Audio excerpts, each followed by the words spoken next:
Hello everyone, welcome back. तो हम कर रहे थे हमारी क्लास 12th फाइन आर्ट्स का chapter 7 the modern Indian art. ये उसी का कंटिन्यूएशन है और पार्ट 2 है। तो चलो शुरू करते हैं। The progressive artist group of Bombay and the multi faceted Indian art. The desire for freedom, political as well as artistic, soon spread widely among young artists who witnessed independence from the British Raj. In Bombay, another set of artists formed a group called the Progressives in 1946. तो यहाँ पे हो क्या रहा था कि 1947 में India आज़ाद हुआ था, तो फ्रीडम की जो हवा है वो सिर्फ पॉलिटिक्स तक ही लिमिटेड नहीं रही थी। जो यंग आर्टिस्ट थे वो भी सोचने लगे थे कि अगर देश को आज़ादी मिल सकती है तो हमारी जो आर्ट है उसको भी तो मिलनी चाहिए आज़ादी। मतलब उन्हें चाहिए था कि पॉलिटिकल फ्रीडम भी होनी चाहिए और जो आर्टिस्टिक फ्रीडम है वो भी होनी चाहिए। दोनों फ्रीडम चाहते थे वो। तो इसी जुनून में जो बॉम्बे के कुछ आर्टिस्ट थे उन्होंने ग्रुप बनाया। उस ग्रुप का नाम रखा प्रोग्रेसिव आर्टिस्ट ग्रुप। और ये जो ग्रुप है ये 1946 में बना था। तो इस ग्रुप के जो लोग थे ये सोच रहे थे कि आर्ट को एक नई दिशा देनी है। Francis Newton Souza was the outspoken leader of the group, which included M.F. Hussain, K.H. Ara, S.A. Bakre, H.A. Gade and S.H. Raza। तो ये जो ग्रुप बना था प्रोग्रेसिव्स का, इस ग्रुप के लीडर थे फ्रांसिस न्यूटन सोजा, जो कि एकदम आउटस्पोकन मतलब अपनी बात को सीधे तरीके से ही बोलने वाले लीडर थे। तो ग्रुप में और भी बड़े बड़े नाम थे, जैसे M.F. हुसैन है, K.H. अरा है, S.A. बकरे है, H.A. गडे है और जो S.H. राजा है। तो आज हम इनमें से कुछ नाम जो हैं वो मतलब हमें ये वर्ल्ड फेमस लगता है कि हमने सुने हुए इनमें से कई सारे नाम। तो Souza wanted to question the conventions that had prevailed in art schools. For him modern art stood for a new freedom that could challenge the traditional sense of beauty and morality. However his experimental works were focused mainly on women whom he painted as nudes, exaggerating their proportions and breaking the standard notions of beauty। तो जो सोजा है उनका मकसद simple सा था कि जो पुराने रूल्स और जो कन्वेंशंस हैं आर्ट स्कूल्स में वो चले आ रहे हैं, उनको क्वेश्चन करो, उनको तोड़ दो। मतलब ये उन चीज़ के सख्त खिलाफ थे। तो आर्ट को एक नए एंगल से देखना इनका मेन मकसद था। तो उनके लिए जो मॉडर्न आर्ट था वो एक नई फ्रीडम थी, एक ऐसी फ्रीडम जो पुराने ज़माने की जो ब्यूटी के स्टैंडर्ड्स हैं और जो मोरालिटी के नॉर्म्स हैं उनको चैलेंज कर सके। मतलब आर्ट सिर्फ खूबसूरत दिखने वाली चीज़ नहीं थी इनकी नज़र में, बल्कि एक सोच थी। जो सोजा हैं इनके जो एक्सपेरिमेंट्स है वो मेनली विमेन पर फोकस्ड थे। मतलब इन्होंने न्यूड्स में पेंट किया, उनके जो प्रोपोर्शंस वगैरह उनको एग्जेजरेट किया, और जो पुराने समाज की मतलब एक स्टैंडर्ड होता था कि ये ब्यूटी है, उन स्टैंडर्ड्स को भी इन्होंने तोड़ दिया था। मतलब सोजा की पेंटिंग सीधे एक शॉक थेरेपी जैसी थी कि लोगों को ये सोचने पर मजबूर कर देते थे कि ये चीज़ सही है या गलत है। M.F. Hussain, on the other hand, wanted to make the modern style of painting ununderstandable in Indian context. For example, he would paint using the Western expressionist brush strokes with bright Indian colors. तो यहाँ पे जो M.F. Hussain है, M.F. Hussain जैसे अब जो सोजा है उनसे थोड़ा अलग हमारे जो सुपरस्टार पेंटर है वो M.F. हुसैन हो गए, कि उनका जो मकसद था वो ये था कि जो मॉडर्न पेंटिंग स्टाइल है वो सिर्फ यूरोप तक लिमिटेड ना रहे, उसको ऐसा बनाने की मतलब इंडियन लोग भी उससे कनेक्ट हो सकें, ईजिली उसे समझ सके। तो ये इनका मेन मोटिव था। जैसे हम कैसे कह सकते हैं कि हुसैन ये सब कुछ करते थे?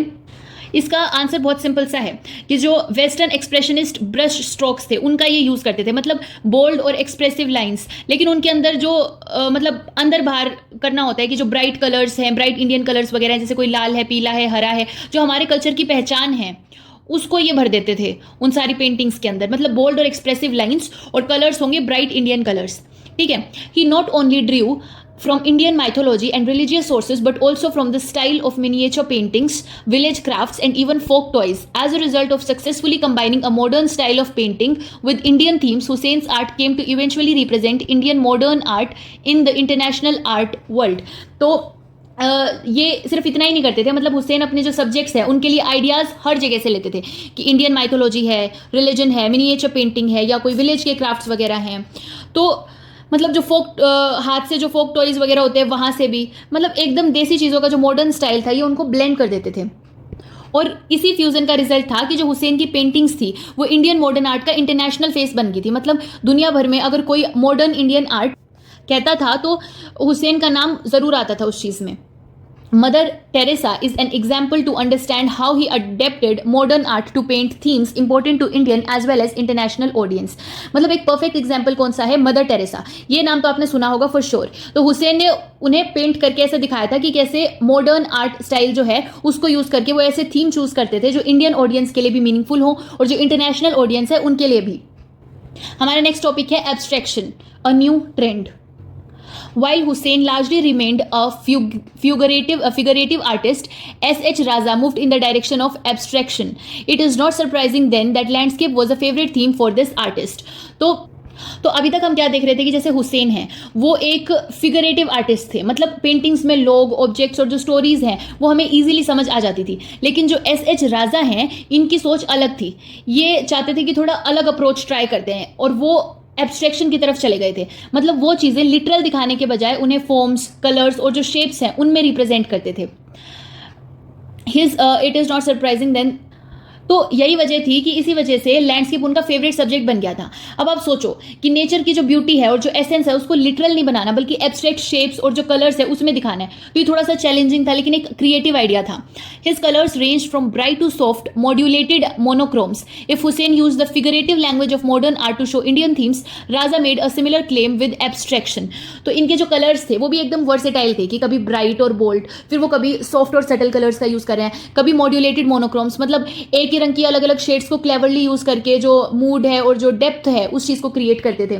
तो ऐसे समझो कि जैसे हुसैन जो हैं उन्होंने मॉडर्न आर्ट का जो फिगरेटिव लैंग्वेज है उसका यूज किया था इंडियन थीम्स को दिखाने के लिए, वैसे ही राजा ने वही काम किया लेकिन एब्स्ट्रैक्शन के जरिए किया था। मतलब दोनों ने अपनी मॉडर्न आर्ट स्टाइल में जो इंडियन आइडेंटिटी है उसको इस्टेब्लिश किया, बस एक का मीडियम फिगरेटिव था और दूसरे का एब्स्ट्रैक्ट मीडियम था। Some of his paintings draw from old mandala and yantra designs and even use bindu as a symbol of oneness from Indian philosophy. तो यहाँ पे जो राजा की कुछ पेंटिंग्स है उनमें तुम्हें एक चीज़ नोटिस होगी कि वो मंडाला और जो यंत्र डिज़ाइंस हैं उनका यूज़ करते थे और एक छोटा डॉट जो बिंदु होता है उसका यूज़ करते थे as a symbol of oneness, कि जो इंडियन फिलोसफी में बहुत इंपॉर्टेंट चीज़ भी है। मतलब एब्स्ट्रैक्ट होने के बावजूद भी इंडियन कल्चर से वो डीपली कनेक्टेड थे।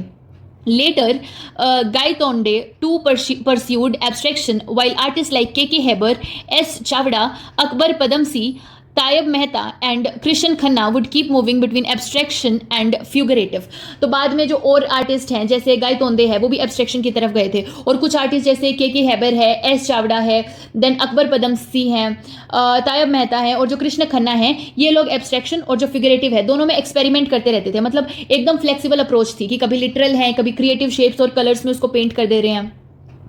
Abstraction was important for many sculptors like Pilu, Poch Khannawala and printmakers like Krishna Reddy. For them, the use of material was as important as the new shapes they were creating. तो यहाँ पे ये चीज़ देखो कि जैसे painting में abstraction का craze था, वैसे ही जो स्कल्पचर है और जो प्रिंट मेकिंग है इसमें भी ये ट्रेंड इंपॉर्टेंट हो गया था। कि जैसे जो पिल्लू पूछ खन्ना वाला है ये एक स्कल्प्टर थे, और जो कृष्ण रेड्डी हैं, कृष्ण रेड्डी एक प्रिंट मेकर थे। तो इन्होंने इससे अपना स्टाइल बनाया था। मतलब आर्ट में फॉर्म और जो कंसेप्ट है उसको लिटरल दिखाना ज़रूरी नहीं था उस टाइम पे, एब्स्ट्रैक्शन शेप्स और जो डिज़ाइन है उससे भी काम चल सकता था। यहाँ एक इंपॉर्टेंट बात है कि जो ये आर्टिस्ट है, इन आर्टिस्ट के लिए मटेरियल का चॉइस उतना ही इंपॉर्टेंट था जितना कि जो नए शेप्स और जो फॉर्म्स बनाना इंपॉर्टेंट था।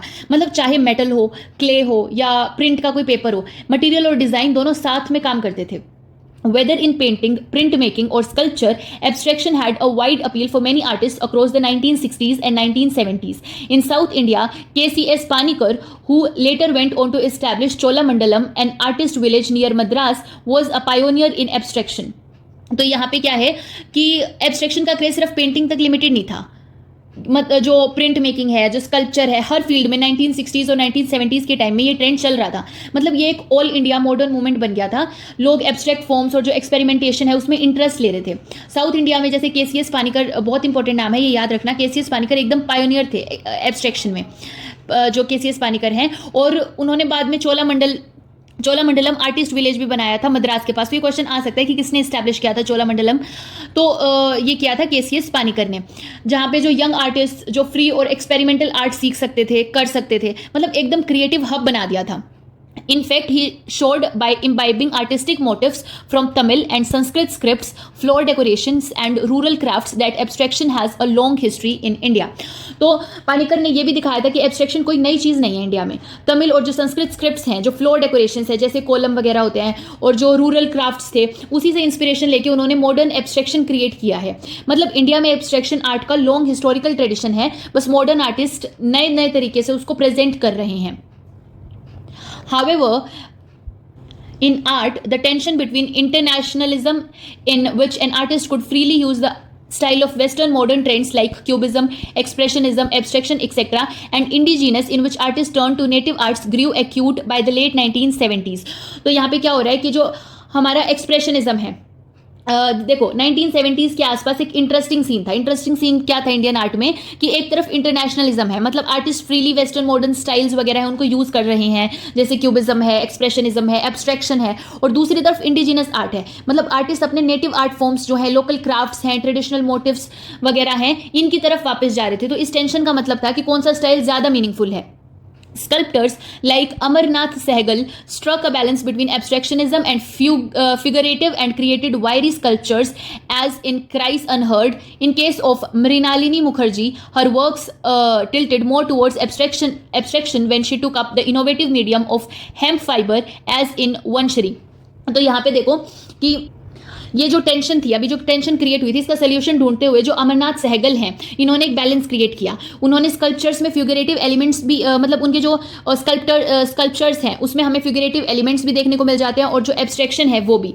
एग्जाम्पल है उनका जो स्कल्पचर है क्राइस अनहर्ड, जो कि एकदम वायरी, एक्सप्रेसिव और मीनिंगफुल है, जो इमोशंस को कन्वे करती है बिना किसी लिटरल फॉर्म में फुली दिखाए. तो ये हम आगे पढ़ेंगे भी इसके बारे में. जो स्कल्पचर है ये, तो ये देखो, ये है वो स्कल्पचर जो बनाया था अमरनाथ सहगल ने. तो इस चीज़ को देख लो, ये हम बाद में डिटेल में देखेंगे इसको. और यहाँ पे दूसरी तरफ है मृणालिनी मुखर्जी, जिनका काम थोड़ा ज़्यादा एब्स्ट्रैक्ट था क्योंकि उन्होंने एक इनोवेटिव मटेरियल चूज़ किया था जो कि है हेम्प फाइबर.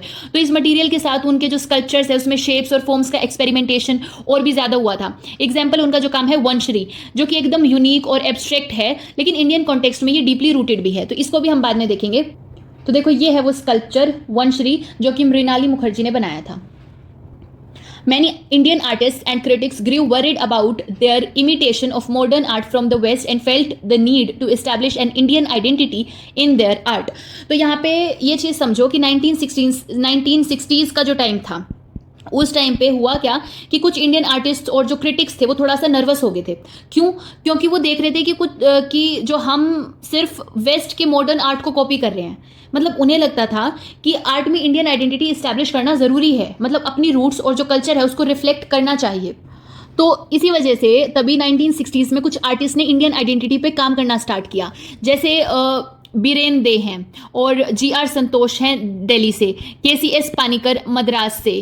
तो ये लोग अपनी जो पुरानी हिस्ट्री है और जो लोकल आर्टिस्टिक ट्रेडिशंस हैं जैसे क्राफ्ट्स, फोक मोटिव्स और स्क्रिप्ट्स, इनसे इस इंस्पिरेशन लेते थे और फिर बनाते थे एकदम यूनिक इंडियन एब्स्ट्रैक्ट आर्ट. मतलब मॉडर्न और इंडियन दोनों का परफेक्ट फ्यूजन दिखाई देता था इनके आर्ट में. This style became successful in the West and later in India and came to be known as Neo-Tantric art because of its use of geometrical designs seen in traditional diagrams for meditation or yantras. Such works made during the height of hippie movement in the West found a ready market and were sought by galleries and collectors alike. तो यहाँ पे हुआ क्या कि ये जो art है, ये स्टाइल पहले वेस्ट में फेमस हुआ और फिर इंडिया में भी पॉपुलर हो गया था. इसका नाम रखा गया था नियो तांत्रिक आर्ट. क्यों रखा गया था? क्योंकि इसमें ज्योमेट्रिक डिजाइंस का यूज होता था, बिल्कुल वैसे जैसे ट्रेडिशनल मेडिटेशन के जो डायग्राम्स होते थे या फिर यंत्राज में होता है, जो यंत्र वगैरह होते हैं. मतलब modern abstraction plus Indian spirituality जो होती है उसका ये कॉम्बो था. तो ये जो टाइम था 1960s और 70s का, उस टाइम पे वेस्ट में हिप्पी मूवमेंट चल रहा था. मतलब जो एब्स्ट्रैक्ट, स्पिरिचुअल और आर्ट वर्क्स है, इनका मार्केट वेस्ट में रेडी था इस टाइम पे. गैलरीज और जो कलेक्टर्स हैं उन्हें ये बहुत ज़्यादा पसंद आती थी ये चीज़ें. तो मतलब इंडियन आर्ट ने एक ग्लोबल स्टेज पे अपनी प्लेसमेंट कर ली थी उस टाइम तक. This style may also be seen as Indianized abstraction. In Biren Dey's works, this move led to captivating experiments with colors and patterns. तो बेसिकली ये जो स्टाइल है ये इंडियनाइज्ड एब्स्ट्रैक्शन था. मतलब modern abstraction art, abstract art तो था कि मॉडर्न एब्स्ट्रैक्ट आर्ट है, लेकिन इंडियन फिलोसफी और जो सिंबल्स है उनके साथ था, एकदम देसी टच के साथ इंटरनेशनल स्टाइल था ये. तो बीरेन दे ने इस स्टाइल को जो अपनी पेंटिंग्स है उसमें अप्लाई किया और कलर्स और जो पैटर्न्स है उनके साथ वो एक्सपेरिमेंट करते थे. ये चीज़ देखने मतलब इनकी जो पेंटिंग्स है, इनका जो आर्ट है वो देखने में एकदम ऐसे लगता था कि हिप्नोटिक और आई कैचिंग है, कि एकदम से देख के बहुत आई कैचिंग होता था. मतलब GR Santosh created a visual sense of cosmic union of male and female energy, reminding us of Purush and Prakriti of the Tantric philosophy. तो यहाँ पे जो GR संतोष है उन्होंने अपनी पेंटिंग्स में क्या दिखाया था? इन्होंने दिखाया cosmic union of male and female energy. मतलब आपको याद आया कि जैसे आपने ये चीज़ सुनी होगी, जो पुरुष और प्रकृति है तांत्रिक फिलॉसफी में, तो वही चीज़ इन्होंने बनाई थी। मतलब आर्ट में फिलॉसफी और जो सिंबोलिज्म है, इन दोनों चीज़ों को डिपिक्ट करते थे। KCS Paniker on the other hand made use of diagrams, scripts and pictograms that he saw in his region and evolved out of them a style which was both modern and uniquely Indian. In that sense, eclecticism, in which an artist borrowed ideas from many sources, became an important feature of many Indian modernists, of which Ram Kumar, Satish Gujral, A. Ramchandran and Meera Mukherjee are some examples. तो जो KCS Panikkar है, जिनके बारे में हमने पहले भी देखा था, इन्होंने लोकल डायग्राम्स, स्क्रिप्ट्स और जो पिक्टोग्राम्स है, इनका यूज़ किया था अपने रीजन में। और इन्होंने देखो, इनका रीजन कौन सा था वो आप कमेंट में बताना, KCS पानीकर का रीजन। और इन्होंने एक ऐसी स्टाइल बनाई जो मॉडर्न भी थी और यूनिकली इंडियन भी थी। मतलब लोकल ट्रेडिशन और जो मॉडर्न एब्स्ट्रैक्शन है, इनका परफेक्ट कॉम्बिनेशन था। उसके बाद जो राम कुमार हैं, सतीश गुजराल हैं, A. रामचंद्रन है और जो मीरा मुखर्जी हैं, ये भी कुछ एग्जाम्पल्स हैं। मतलब एक ट्रेंड था, ट्रेंड क्या था? एक्लेक्टिसिज्म। एक्लेक्टिसिज्म का मतलब होता है कि जो आर्टिस्ट हैं वो अलग अलग सोर्सेज से आइडियाज लेते हैं और अपनी आर्ट में उन आइडियाज को मिक्स कर देते हैं। तो इनके ये एग्जाम्पल्स हैं, ये राम कुमार, सतीश गुजराल, जो ये एग्जाम्पल्स दिए हुए हैं, सारे इसी आर्ट के एग्जाम्पल्स हैं। तो इससे आर्ट में डाइवर्सिटी और एक्सपेरिमेंटेशन काफ़ी बढ़ गया था। Since the time of the Bombay Progressive Artist Group, artists began to write their own manifestos or writings in which they declared the main aims of their art and how it differed from others. In 1963, another group was formed under the leadership of J. Swaminathan named Group 1890. तो यहाँ पे Bombay progressive artist group के time से ही एक trend शुरू हो गया था। आर्टिस्ट खुद के जो मैनिफेस्टोस वगैरह हैं वो लिखने लगे थे। मतलब अपनी राइटिंग्स में ये डिक्लेयर करते थे कि उनके आर्ट का मेन एम क्या है और कैसे वो दूसरों से अलग है। तो 1963 में एक और ग्रुप बना था जो कि था ग्रुप 1890। देखो 1963 में बना था, नाम क्या था? ग्रुप 1890। इसके लीडर थे जे स्वामीनाथन। नाम बहुत यूनिक है, देखो जे स्वामीनाथन। तो Swaminathan also wrote a manifesto for the group in which the artists claimed being free from any ideology. Rather than a set program, they adopted a fresh look at the material used in painting and wrote about the importance of rough texture and surface in their works as a new artistic language. तो यहाँ पे स्वामीनाथन थे, इन्होंने भी एक manifesto लिखा जिसमें group 1890 के जो आर्टिस्ट थे उन्होंने बोला कि हम किसी भी आइडियोलॉजी से बंधे हुए नहीं हैं, मतलब बिल्कुल फ्री सोच के साथ हम काम करना चाहते हैं। तो ये लोग एक फिक्स्ड प्रोग्राम फॉलो करने के बजाय जो पेंटिंग के मटेरियल्स हैं उन पे फोकस करने लगे थे। और उन्होंने लिखा कि जो पेंटिंग है उसमें रफ टेक्सचर और जो सरफेस है उसको यूज़ करना भी एक नया आर्टिस्टिक लैंग्वेज हो सकता है। तो it included artists such as Gulam Mohammed Sheikh, Jyoti Bhatt, Ambadas, Jeram Patel and sculptors like Raghav Kaneria, Himmat Shah. It was a short lived movement but left an impact on the next generation of artist, especially those associated with the Chola Mandalam school near Madras. तो group 1890 में काफ़ी बड़े बड़े नाम जुड़े हुए थे, जैसे पेंटर्स थे जैसे गुलाम मोहम्मद शेख हैं, ज्योति भट्ट है, अंबादास हैं, जयराम पटेल है, और जो स्कल्प्टर्स हैं, स्कल्प्टर्स जैसे राघव कनेरिया और हिम्मत शाह हैं ये। लेकिन जो ये मूवमेंट थी ज़्यादा दिन तक चला नहीं था। इसका जो इम्पैक्ट है वो तो नेक्स्ट जनरेशन के आर्टिस्ट पे ज़रूर पड़ा था। देखो मूवमेंट कुछ दिन ही चला, थोड़े टाइम चला, लेकिन इम्पैक्ट नेक्स्ट जनरेशन तक पहुंचा था, स्पेशली उन लोगों पे जो कि चोलामंडलम स्कूल जो मद्रास के पास है उसी से जुड़े हुए थे।